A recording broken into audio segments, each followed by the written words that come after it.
সুবহানাকা রাব্বিকা রাব্বিল ইজ্জাতি আম্মা ইয়াসিফুন ওয়া সালামুন আলাল মুরসালিন আলহামদুলিল্লাহি রাব্বিল আলামিন। কোরআনের বেস্ট দুরূদ। এই দুরূদ পড়লে তার মানে সমস্ত নবী রাসূলদের প্রতি তুই সালাম জানিয়ে দিয়েছিস।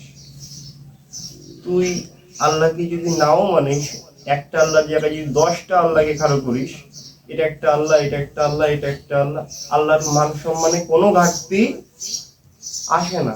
সুবহানাকা রাব্বিকা রাব্বিল ইজ্জাতি, ওনাকে যদি কেউ বলে যে আল্লাহর একটা ছেলে আছে, মেয়ে আছে, ইহুদিরা বলছে না, খ্রিস্টানরা বলছে না, আল্লাহর ইজ্জতে কি আসে না? কোনো দাগ আসে না। কেন দাগ আসে না? সুবহানাকা রাব্বিকা রাব্বিল ইজ্জাতি আম্মা ইয়াসিফুন ওয়া সালামুন আলাল মুরসালিন।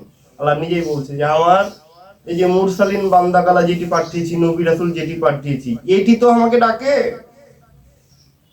ওদের সিস্টেম করেই পাঠিয়েছে। নবী রাসূলদেরকে কি করে পাঠিয়েছে? ওর দ্বারা কি হবে না? খারাপ কাজ হবেই না, হলেও সেটা ভুল স্বীকারে আসবে। একটা দুটা ভুল করবে, ওটার জন্য আবার কঠিন ভুল স্বীকার করবে। সমস্ত মুরসালিনদেরকে কি করেছেন তিনি?